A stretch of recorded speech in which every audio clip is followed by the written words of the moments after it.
Hello, thank you for watching. I've got my laptop out for a reason. The channel Latter-day Saint Q&A has a lot of wonderful videos that I highly recommend. And one video that I don't recommend. And the video that I don't recommend, he cited this website and he recommends it. Well, instead of just assuming since I didn't like the video that he put where he recommended this, I wouldn't like it, I spent some time looking into this website and I have an educated opinion about it, as opposed to a knee-jerk reaction. I did not read everything on this website. Maybe I'll make more videos where I have read more things on this website.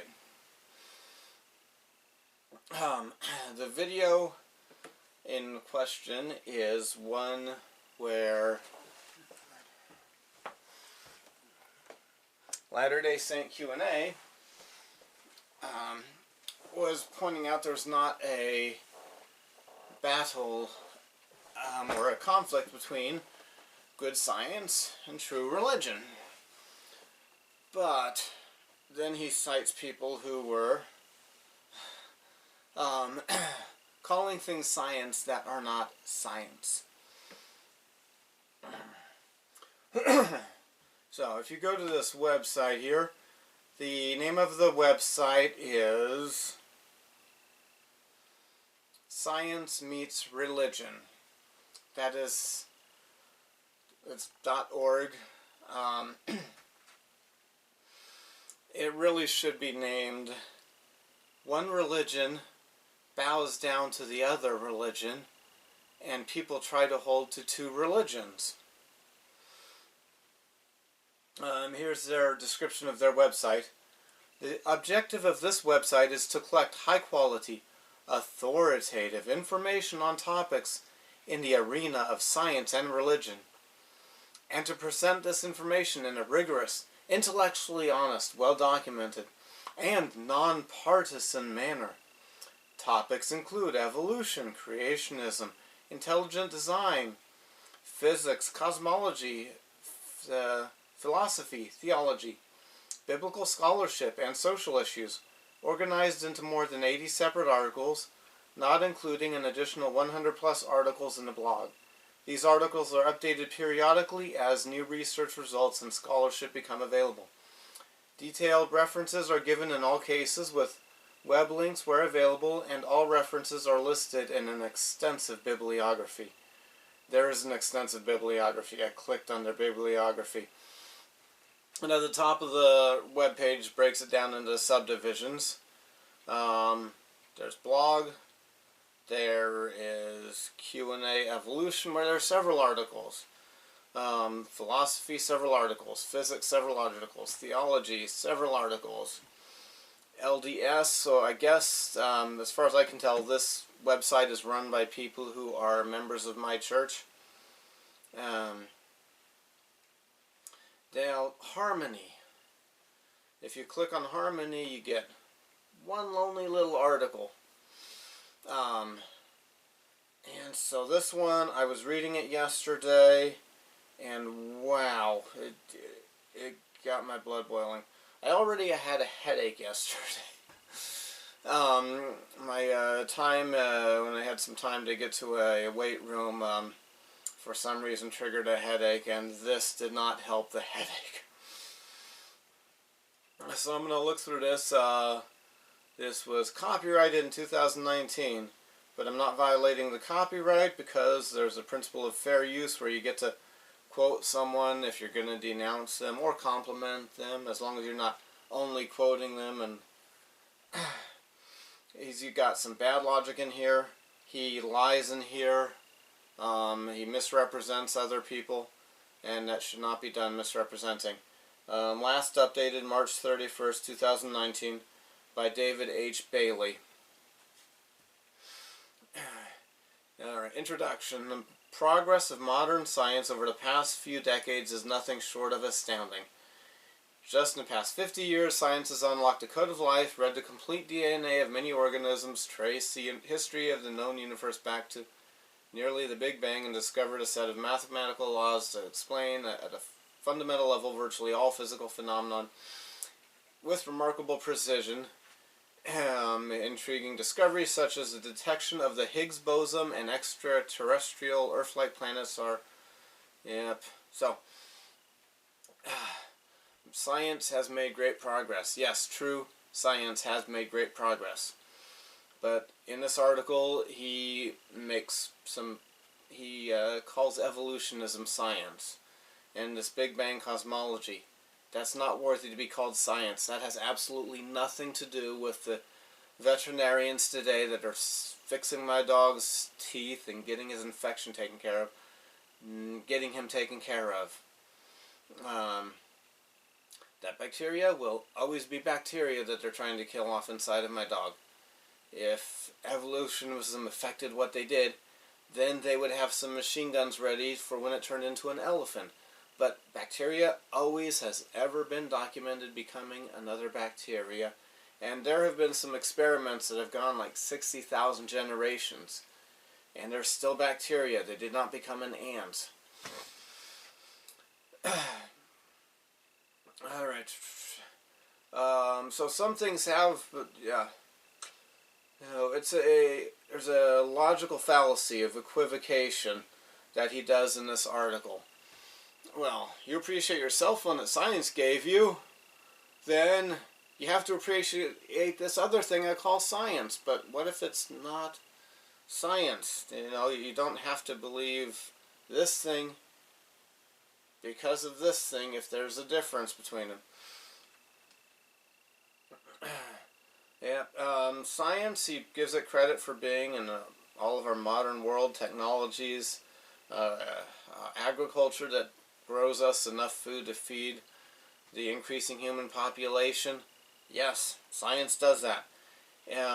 He makes in this article, makes a false claim that there is a war between science and religion. There isn't. There is a war in this country, in this world, between a fake religion, a false religion, but it's a religion. You know what, maybe it's even true. But it's a religion.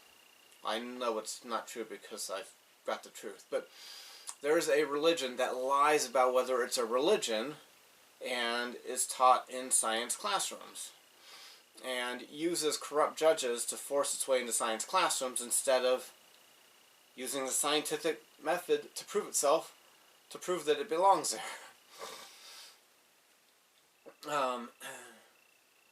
Alright.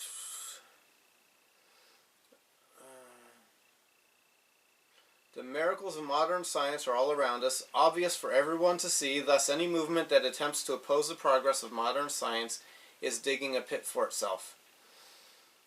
That is a true sentence. If you are opposed to modern actual science, not modern storytelling, mislabeled as science, you are digging a pit for yourself. But he, and as far as I can tell from the other things I read on this website and later in the article, he is accusing people who do not believe the religion of evolutionism of this.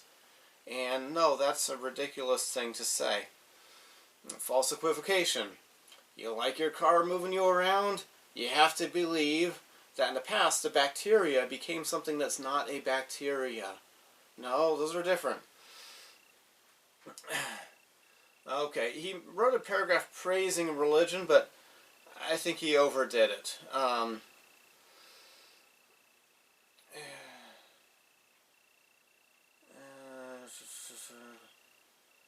Yeah, let's see. Even the skeptical historian develops a humble respect for religion since he sees it functioning and seemingly indispensable in every land and age. There is no significant example in history before our time of a society successfully maintaining moral life without the aid of religion.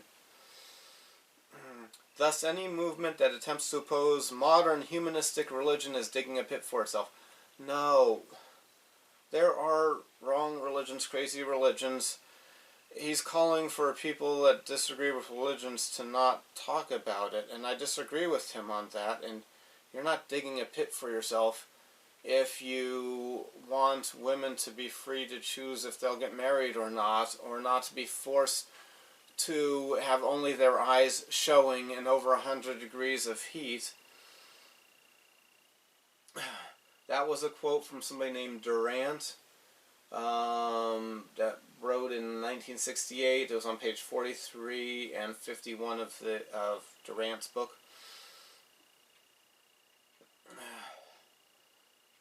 Let's see.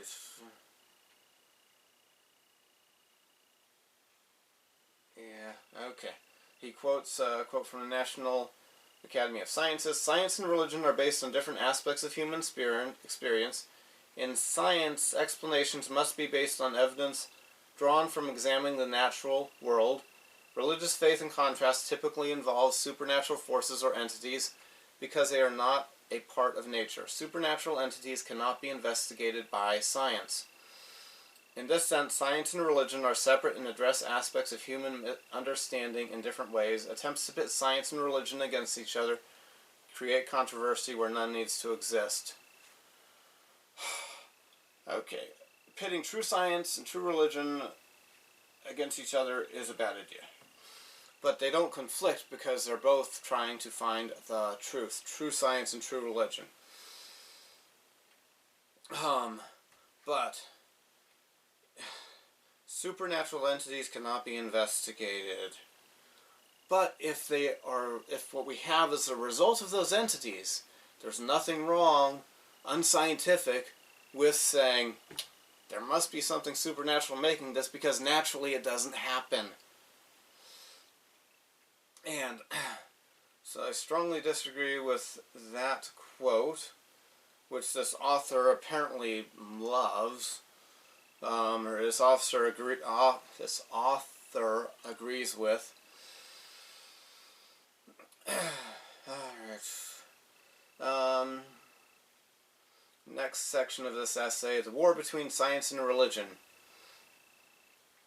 Nonetheless, a battle is being waged between certain groups loosely representing science and religion. The science camp in this war, a relatively small group of highly vocal writers, attacks not just religious fundamentalists, but anyone who takes religion seriously, including, for example, numerous prominent scientists who argue for a harmonious middle ground. Okay, some of the scientists that these people are denouncing are trying to hold on to two religions, be a dual religionist. They're not... I don't see them the way the author of this essay sees some of those scientists. Alrighty, then he quotes Christopher Hitchens in a 2007 book, page 56. Violent, irrational, intolerant, allied to racism, tribalism, and bigotry, invested in ignorance and hostile to free inquiry, contemptuous of women and coercive towards children. There are religions that do that. But, let's see. Then he spends one paragraph denouncing people like that. And then he spends another paragraph denouncing what he sees as the religious extremist. Many in the religion camp in this war, also a relatively small group of highly vocal writers. Okay, no, he's overplaying how small of a group of scientists to work at Creation Research Institute. Answers in Genesis with Kent Hovind. Creation Today. In keeping with an inflexible belief that the Bible is complete and without error, insists that God created the earth or even the entire universe complete as it now stands in just a few thousand years. Let's see, yes, and he's got a quote from Morris. The quote is... Single breathtaking sentence. Blames science for racism, fascism, Marxism, imperialism, Freudianism, promiscuity, abortion, homosexuality, and drug use. Alright. He blamed science? No. The writer of this essay just lied. Well, he lied when he typed it, and I just, as I'm looking through this, saw the lie. I'm sure that's probably Henry Morris. Oh, which group is the one that he founded? Is it Creation Institute for Creation Research? I think is the one Henry Morris founded. I bet the quotes in this paragraph from his book start before racism. Blamed science is not in quotes. And I bet if I get a hold of that book and fact check this, I would find he's not blaming science. He is blaming evolutionism or atheism, but not science. There is not a war between science. People who believe that the Bible is literally true, that the creation and the flood happened as the Bible says, are not in any way against science. When their doctor tells them they need a certain medicine, they take that medicine.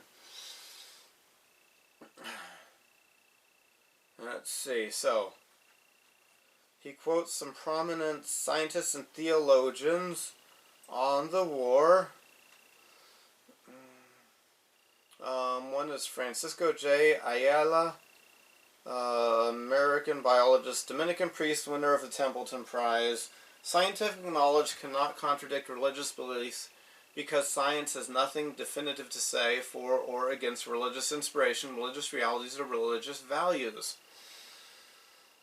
Okay, but there are scientists who have proven that there is no creator, they claim. So science, true science does not contradict that. But there are scientists who claim they've got scientific proof, and this guy's writing like those people don't exist.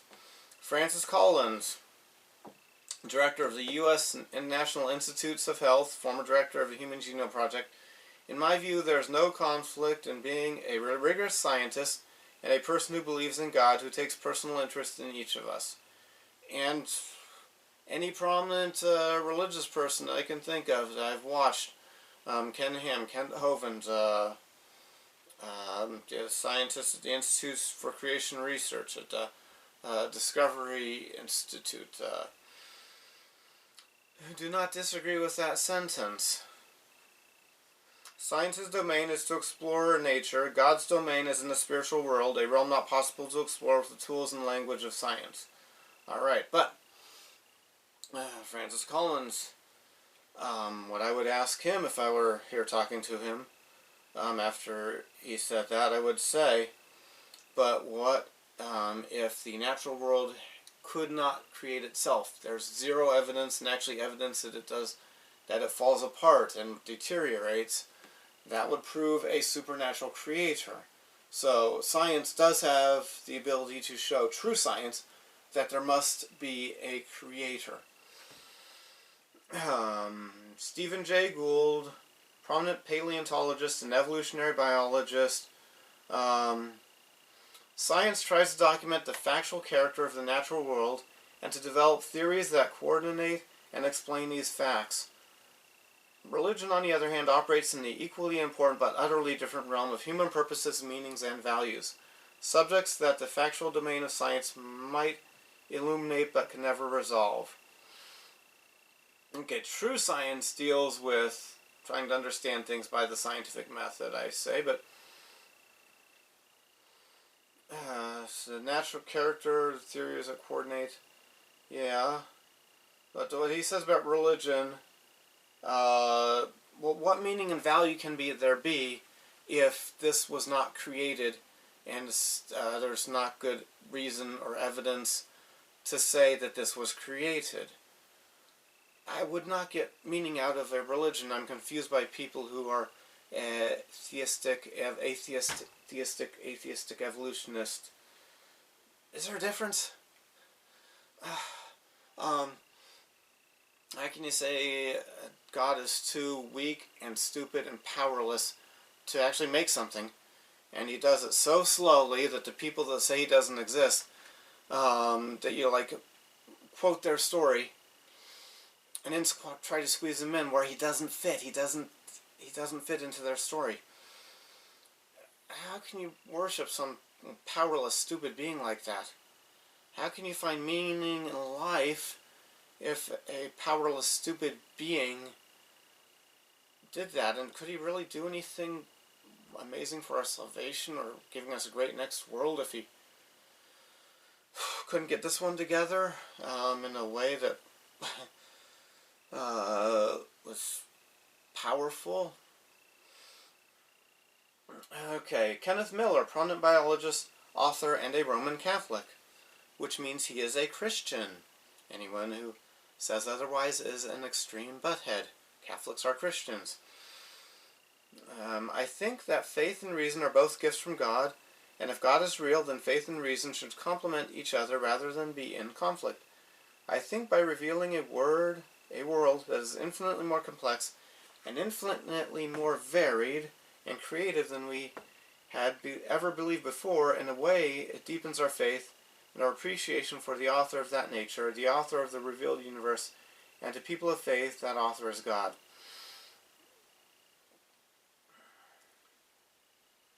Okay. This quote doesn't make sense to me. Believers in God were not saying that things are not complex before. Without the modern scientific understanding of things, things are still complex and amazing.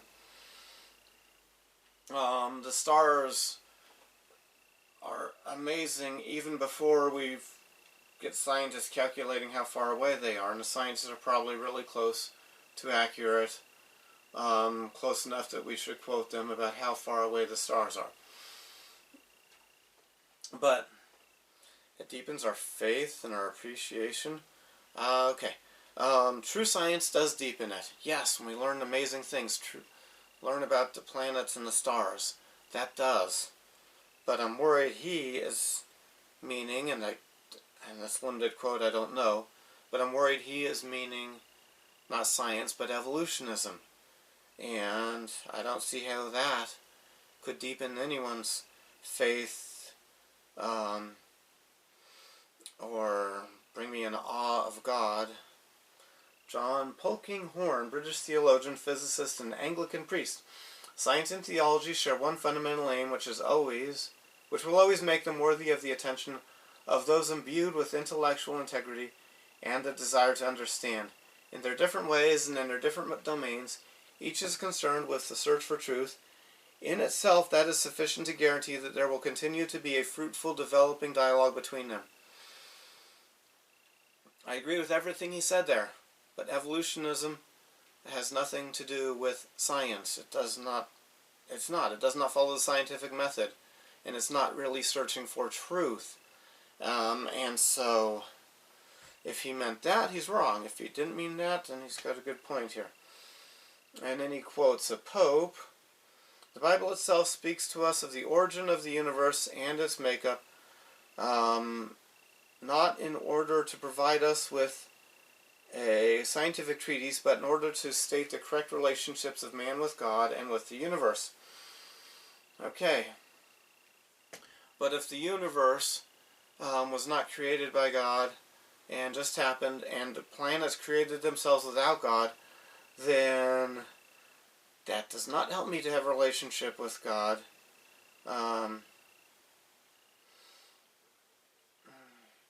Let's see. That pope, I prefer to call popes by their real names. And I don't remember. Carroll was his first name, Pope Carroll. Alright, New Atheism.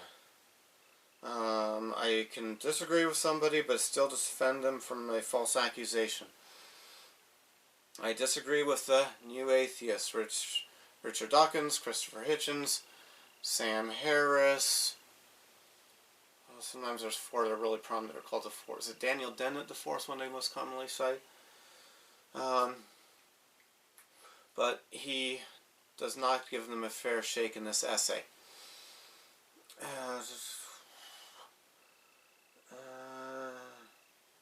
Okay, so many other criticisms must be acknowledged, he says. So the person writing this does not see the Bible as inerrant and never lost anything from God after we received it from God.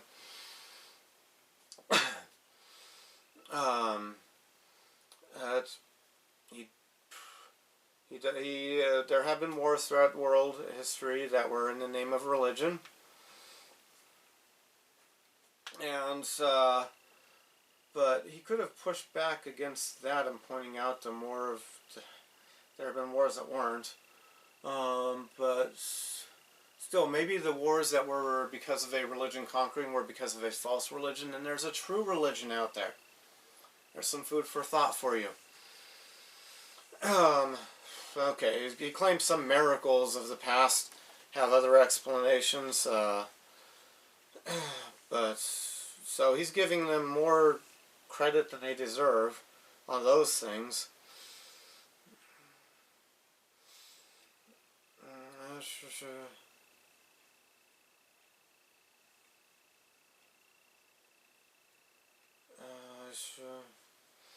It is sadly true that religious beliefs are sometimes misused as an excuse to oppose scientific research and education. Okay, but there is not a big pushback in America against any real science. There's a big pushback in America against a religion that lies about whether it's science. Okay, scholars who have analyzed the writings of the new atheist. These guys are worthy to be called scholars in and of themselves. Richard Dawkins was the chair of something at, one of the two was at Oxford. Chair of some department at Oxford. He's a scholar. Why call him not a scholar? Oh. Sam Harris, isn't he working on a neurology, doctorate in neurology or something like that?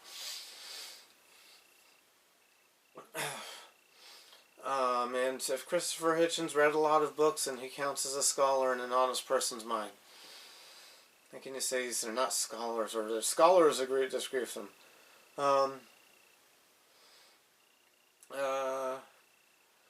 One thing, their scientific arguments against God do not have any credibility, since science, by its very definition, as noted above, cannot say anything one way or the other about the existence of a supreme being or nature.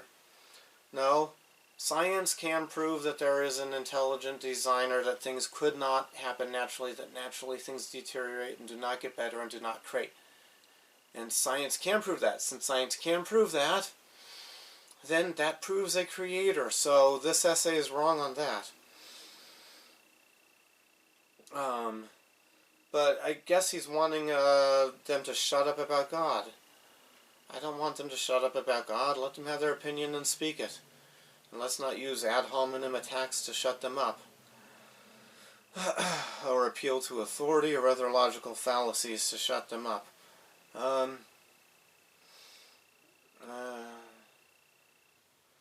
Another weakness is that the new atheist scholars presume that the empirical world studied by modern science comprises all truth and reality.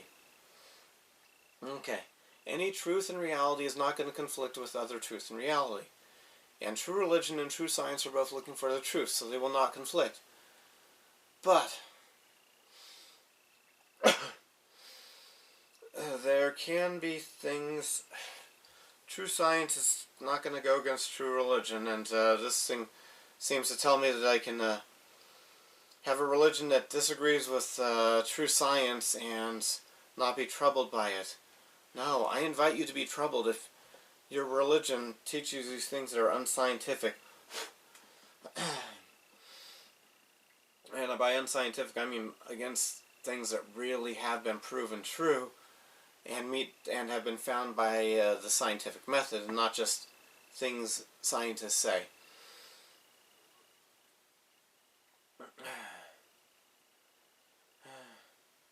Let's see.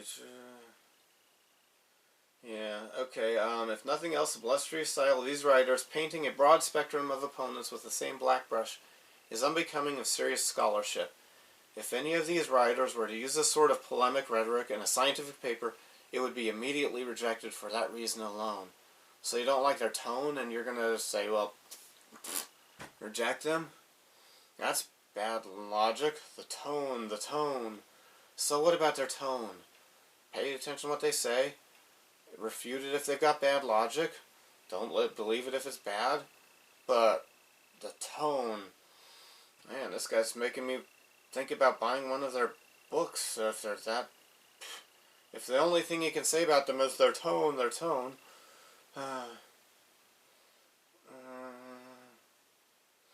like all religious fanatics, here's a quote from Karen Armstrong. Like all religious fundamentalists, the new atheists believe that they alone are in possession of truth. Like Christian fundamentalists, they read Scripture in an entirely literal manner and seem never to have heard of the long tradition of allegorical or Talmudic interpretation, or indeed of higher criticism. This type of reductionism is characteristic of the fundamentalist mentality. She called them a bad name. I need to not believe them and not listen to them because she called them a bad name. Let's see. It is also wrong to claim that God is a scientific hypothesis. That is a conceptual framework for bringing intelligibility to a series of experiments and observations. It was only in the modern period that theologians started to treat God as a scientific explanation, and in the process produced an idolatrous God's concept. Wow. Okay, problems I have with that quote. Ad hominem attack. Name-calling. She denounces them for taking the Bible seriously. I have more respect for Richard Dawkins than I do for atheistic evolutionists. Which is why I don't like calling them theistic evolutionists. God does not fit into that story.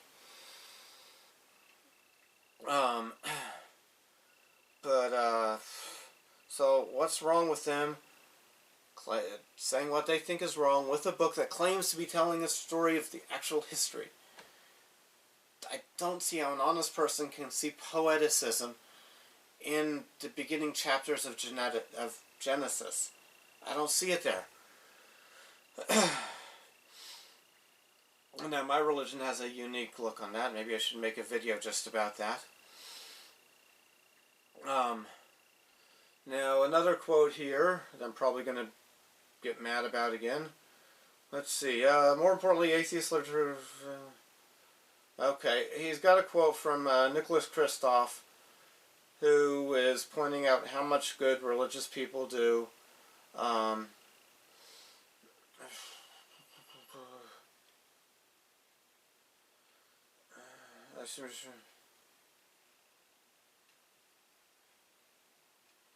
Let's see, like, God may not help amputees sprout limbs, but churches do galvanize their members to support, and a long list of things. Okay, that's a weak argument. Religion's true because we're nice. Okay, I mean, we are nice. Religious people generally do make a lot of contributions to the poor. But that's a weak argument. Alright. And I'm guessing it's being quoted because the author of this essay thinks that's a really great argument. What if there is no God and religious people are still being nice? I mean, there is a God, but it's a weak argument because it's possible for there to be no God and religious people are being nice. Creation, as the term is used here, it's good to define your terms, just in case people have different ideas about what different things mean. Is the term, let's see, as the term is used here, refers to the movement whose writers hold that the earth and all its life, or even the entire universe, was created in essentially its present form just a few thousand years ago in accordance with a highly literal reading of Scripture and rejecting a broad range of modern scientific thought. Okay, modern scientific thought. That is a lie, an ad hominem attack. Okay, they do reject a lot of thought that some people who happen to have jobs as scientists have, but they do not reject real, actual scientific data and information. They don't think that cell phones work because of magic. They don't think cell phones are of the devil. They make videos that you can watch because they accept these wonderful cameras that get you the opportunity to hear me rant. See, this camera that is recording me working and the success putting it on the internet, that's modern scientific method. And there's no creationist who denies that or denounces that. What they deny and denounce is like this solar system happening by pure chance in a slow uniformitarian way without God doing it. What they reject is that in the past dogs and whales had a common ancestor that became both. When there's no evidence that that big of a change can ever happen, even in a quadrillion years.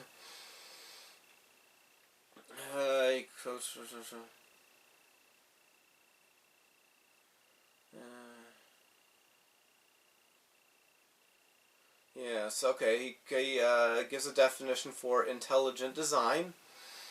His definition is it's a movement which generally accepts the old Earth worldview of modern science but still rejects the notion that the creation could have proceeded via natural processes. And that is very worthy to be called a scientific thought and a scientific theory. That is very scientific. Intelligent design. But he is not so big on that.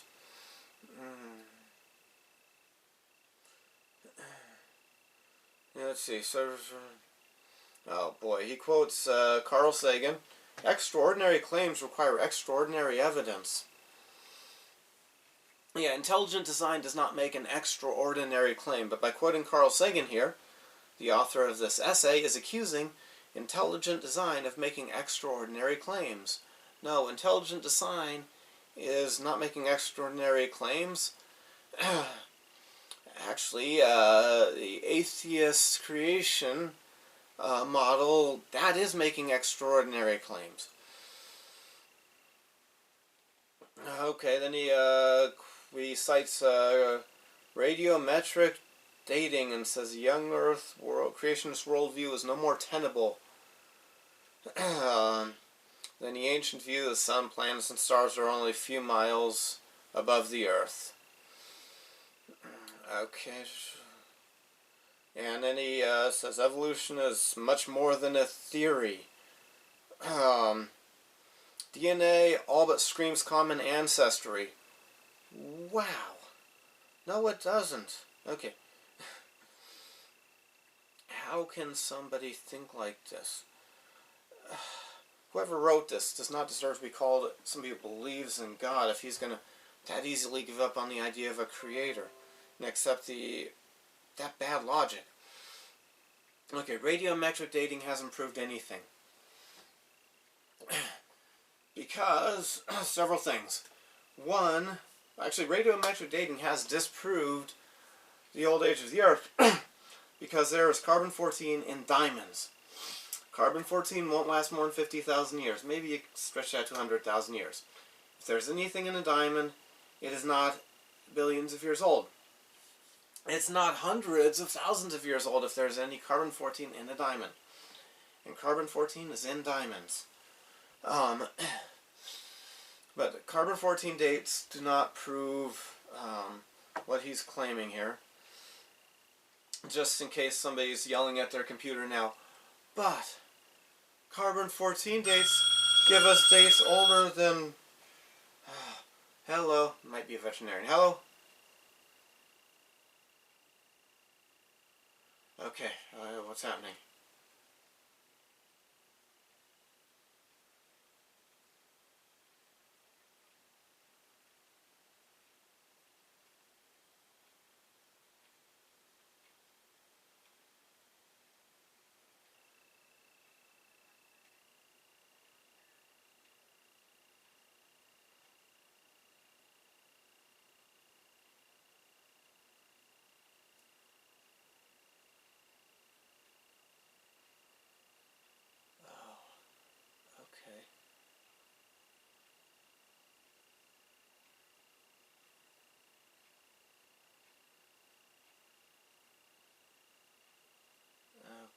was worried that might be something like that.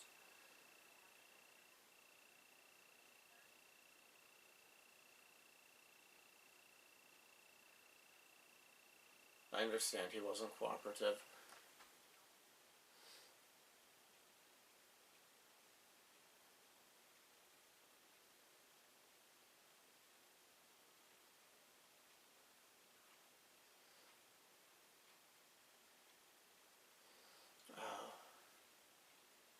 Okay. So the other veterinarian didn't figure that out when I took him there in between the first visit because he wasn't cooperative and giving us a good enough look.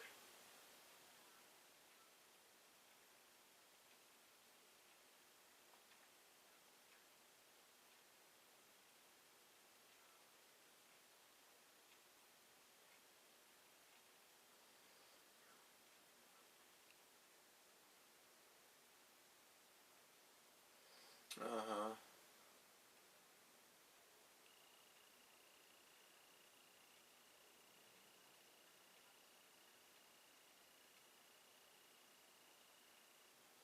Uh-huh.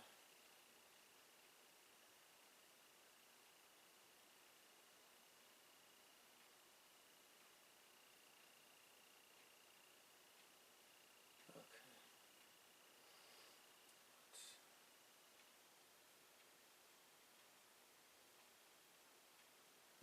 Yes. Oh, since he's asleep, he wouldn't recognize me if I'm there. Yeah, let's put him to sleep. He's 17 years old, so it's not extremely shocking.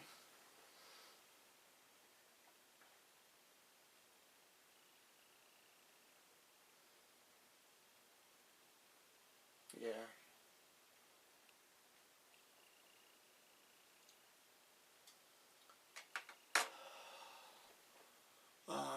Can I call you back in a little bit about how to do with that? And okay. All right. Thank you. All right. Thank you. All right, bye-bye. Okay. My 17-year-old dog that we thought just might have needed some major dental work done. He's got a mass, probably cancer, tumor. He's 17 years old. It's time for my buddy to go. But I already started making this video, so let's see if I can get a hold of my emotions. Finish talking about this essay.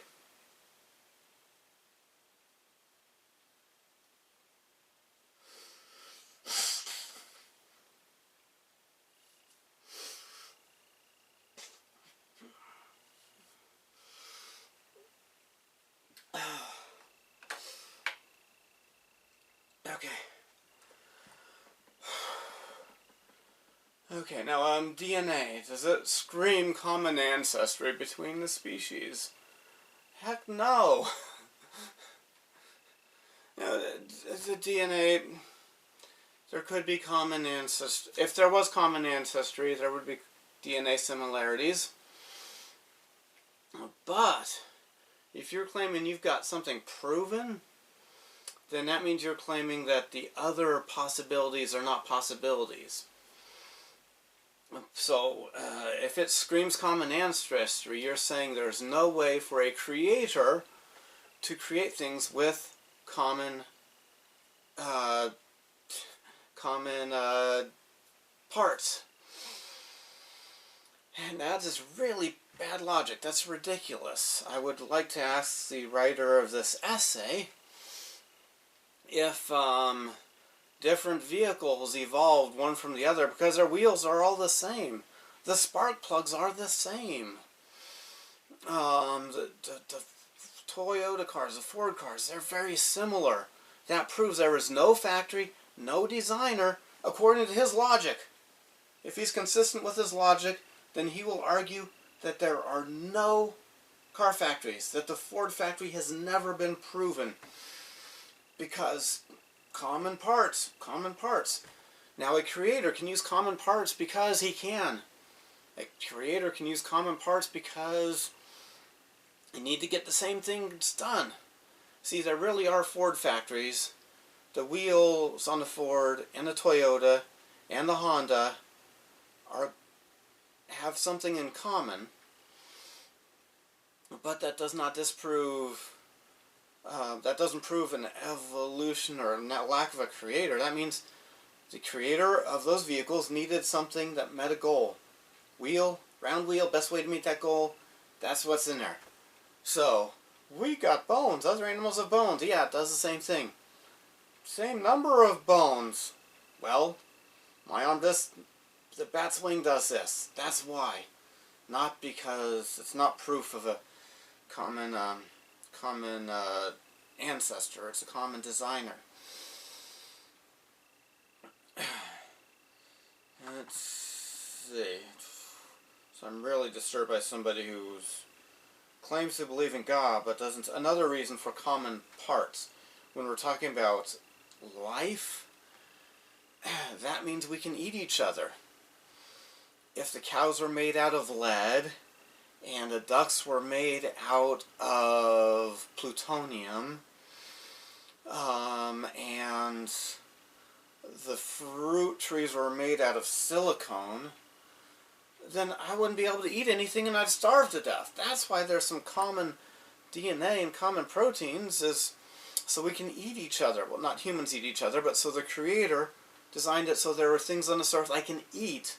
And even a vegetarian would have to acknowledge that all the animals get to eat vegetables because of our designs, because the Creator created it that way. You know, Fords, Toyotas, Chevys, Volvos, Hondas, that one Indian car company I forgot the name of, they use gasoline. So does my Kohler lawnmower. Does that prove they evolved from each other because they use a common fuel? No, they were designed that way.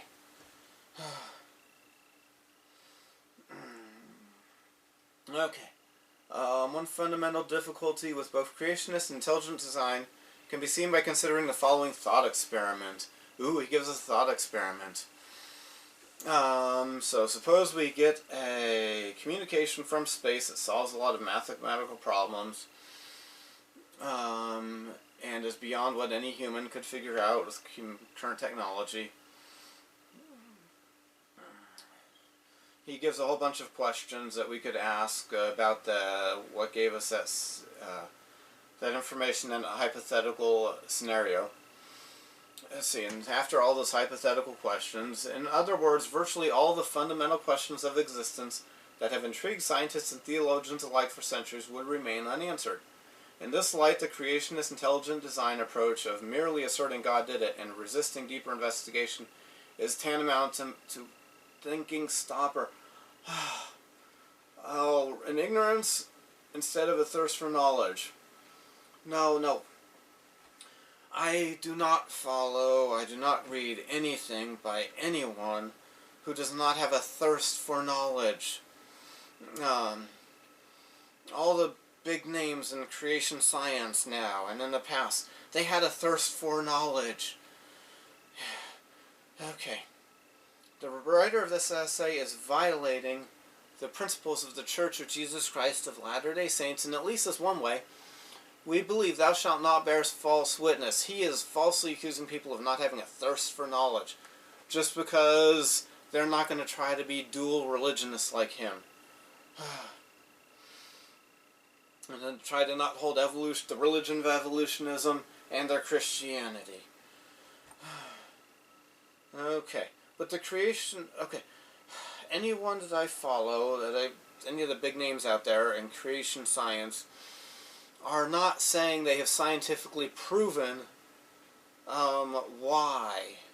They're saying that the scientific evidence best matches their book from God, and their book from God tells us why.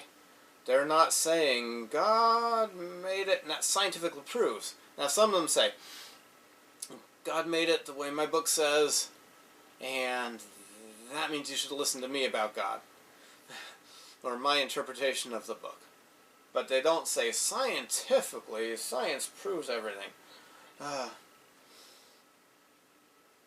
Okay, oh boy, here's some more lies. The last straw for many observers is the world.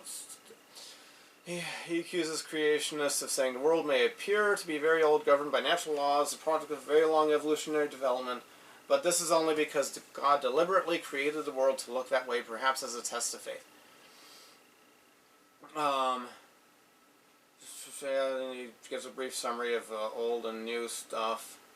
In short, these writers, in fact, teach, in effect, that God is a great deceiver, which is an absurd and indeed blasphemous notion that goes against the entire Judeo-Christian tradition of Judeo-Christian thought.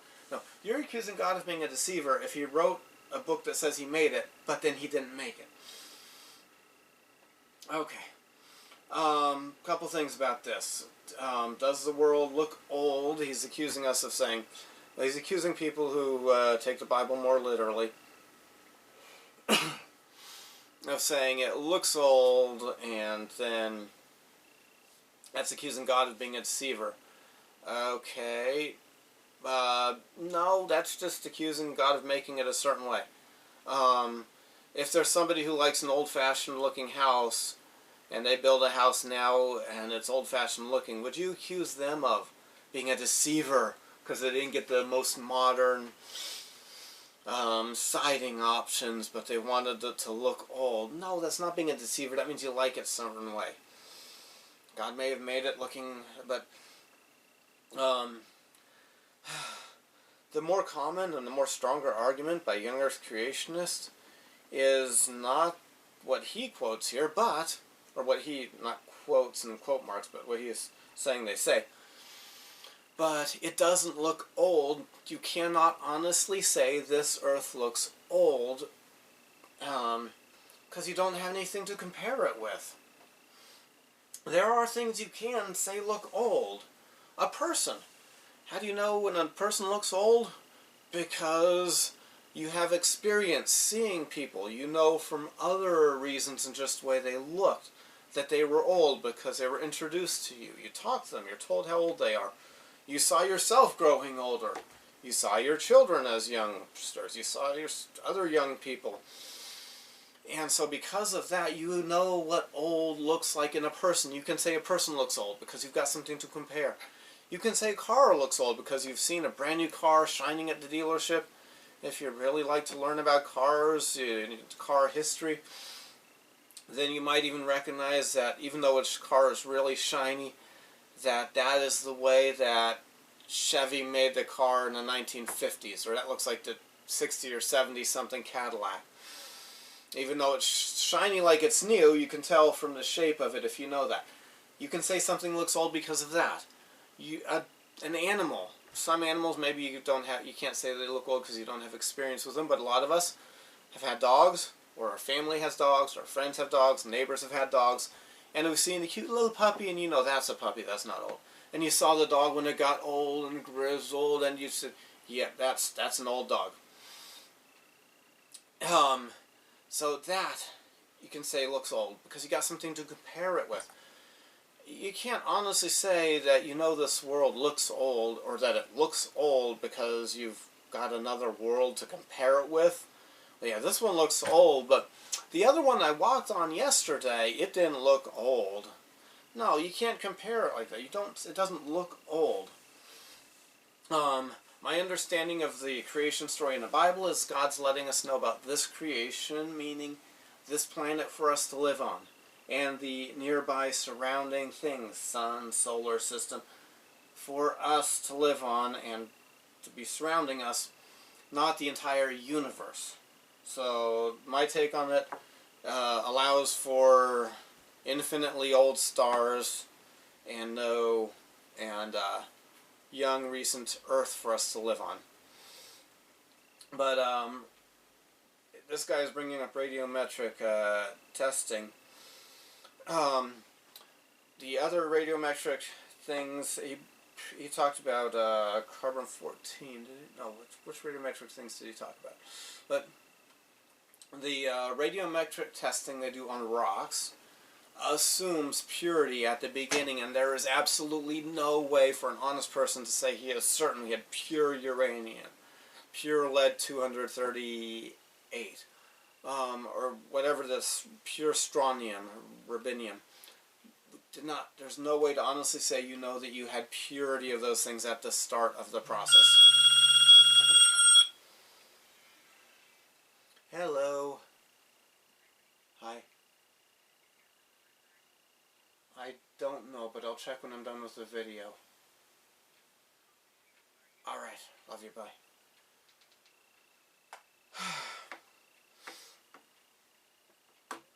Okay, but since the Bible does not teach ex nihilo, creation out of nothing, the world could have been created by God with things that are very old, but the creation of it was recent. That's my take on that. But he should not lie about people. Postmodern.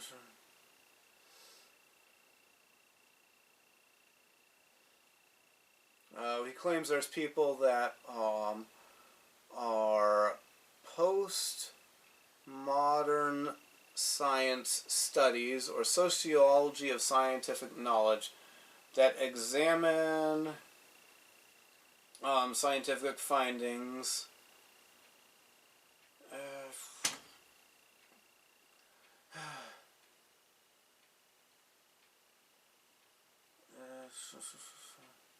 and let's see. And while scientists be battling fundamental, it is ironic that while scientists have been battling with fundamentalists over issues such as the age of the Earth and evolution, some far more interesting developments have been emerging in the fields of physics and astronomy.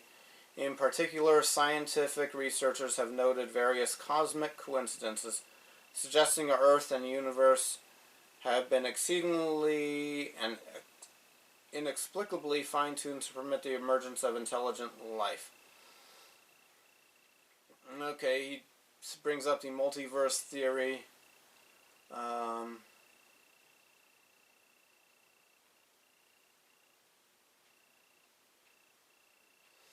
And he does denounce the multiverse theory.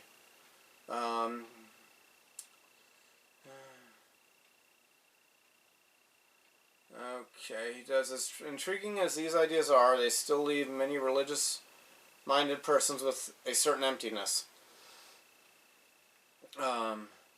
Does the God of the Big Bang truly coincide with the compassionate weeping God described in Psalms, the Gospel of John, and other religious works, including the LDS Book of Moses? He cites some wonderful works of art and then asks the question, should one base one's personal sense of values and spirituality on the outcome of some extremely esoteric investigations into physics and cosmology? Probably not.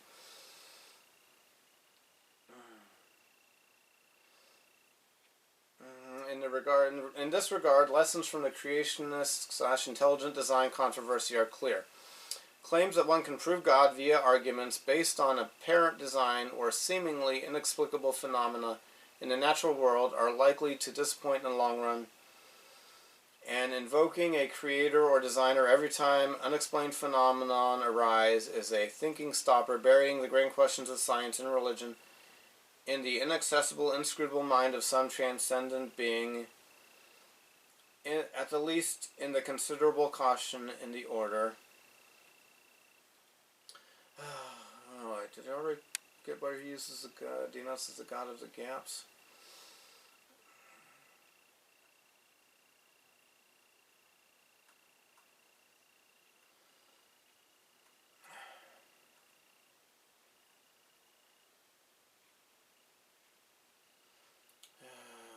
Was there any other essay? I read 2 essays.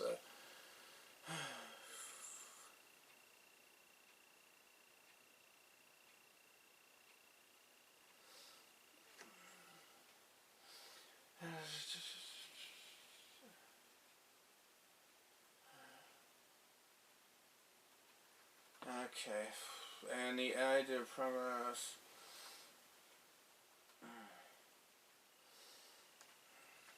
So there's one fundamental sense in which science can seem to be partners with religion, the idea of progress.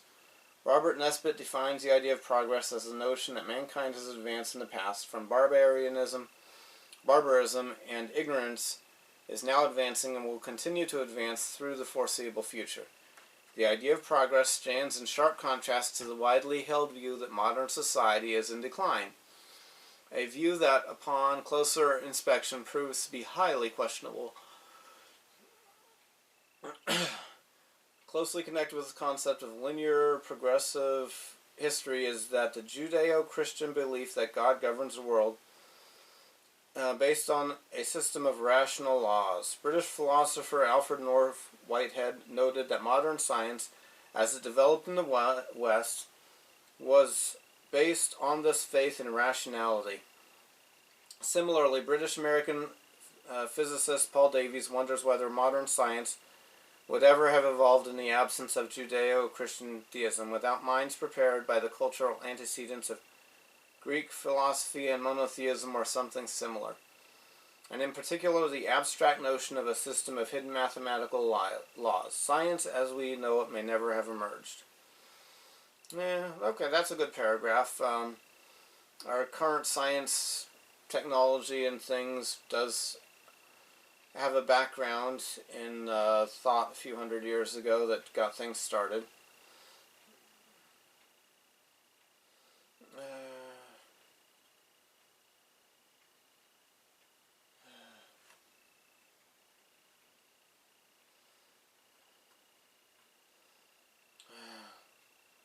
Okay, let's make sure I don't run out of time on this memory card.